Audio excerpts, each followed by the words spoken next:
Subscribe करके bell icon पे जरूर क्लिक करें। जज़ाकल्लाह। ट्यूशन दिलवा कर कमीशन हासिल करने का हुक्म। अहमद अशफाक कराची से। एक आदमी किसी को ट्यूशन लगवाता है और कहता है आपकी जो पहली फ़ीस होगी इसका 50% आप मुझे देंगे, क्या ये सही है या गलत? इसकी 3 सूरतें होती हैं। आजकल जो सूरत चल रही है वो ये कि मैं आपको ट्यूशन दिलवा के देता हूँ, जितनी फ़ीस आपके पास आती रहेगी उसमें से इतने % आप मुझे देते रहेंगे, 5% या 10% या 20%। तो ये बिल्कुल जायज़ नहीं है। इसलिए कि जब आपने किसी को ट्यूशन दिलवाया तो आपने उसका एक काम किया, उस काम की आप एक मुतय्यन उजरत ले सकते हैं।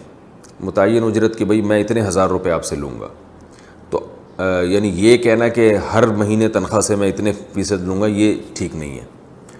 दूसरी सूरत जो आपने यहाँ बयान की है कि पहली तनख्वाह से मैं 50% लूँगा, यानी पहली जो फ़ीस आएगी उससे मैं 50% लूँगा, जबकि आपको पता ही नहीं है पहली फ़ीस आएगी कितनी, तो ये भी जायज़ नहीं है।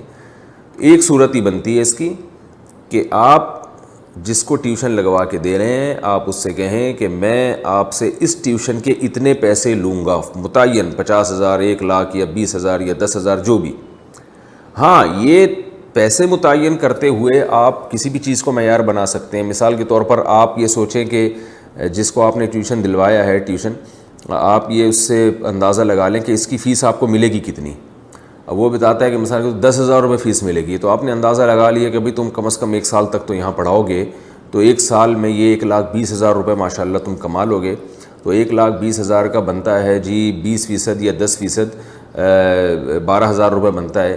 तो ऐसा है कि मैं ये ट्यूशन आपको दिलवा रहा हूँ और आपने मुझे इसके मुतय्यन नफ़ा 12,000 रुपये देना है, बस 12,000 आपके ज़िम्मे हो गए, जिसकी अदायगी की सूरत ये होगी कि आपने हर महीने 2-2 हज़ार रुपये मुझे देने और 1 साल में आपका और हमारा हिसाब क्लियर। तो इस तरह से तो तय किया जा सकता है।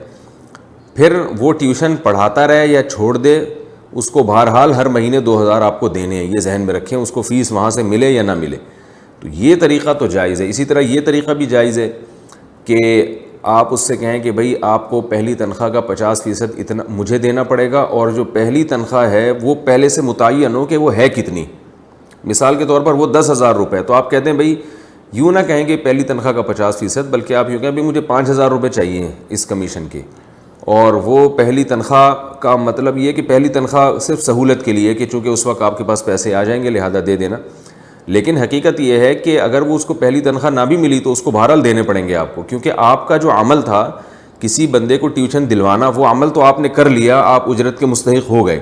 अब वो वहाँ से पहली तनख्वाह लेता है या उसको माफ़ कर देता है, या उसका जो जिसको ट्यूशन पढ़ा रहा है वो पैसे खा जाता है या लेके भाग जाता है, तो इसके ज़िम्मे बहरहाल होगा कि आपको ये 5,000 रुपये दे, क्योंकि आपने पूरा अमल कर लिया है। तो अमल की उजरत लेना जायज़ है, वो उजरत मुतय्यन होना ज़रूरी है। उसको किसी ऐसी चीज़ के साथ जोड़ देना कि उस चीज़ की मकदार ही मालूम नहीं है। मतलब 50% लूँगा तो किस चीज़ का 50%? वो हर दफ़ा मुमकिन है तनख्वाह उसकी ज़्यादा हो या कम हो, और कितने साल पढ़ाता रहे, कितने साल के बाद छोड़ दे, मुमकिन है 2 महीने के बाद वो छोड़ दे। तो पैसों की सूरत में मुतय्यन करना ज़रूरी है कि आपको ये बताना पड़ेगा मैं आपको ये काम करवा के दे रहा हूँ आपका, और मुझे इसके इतने पैसे चाहिए लगे बंदे। उन पैसों की फिर ये आप उसको इस तरह से एडजस्ट कर सकते हैं।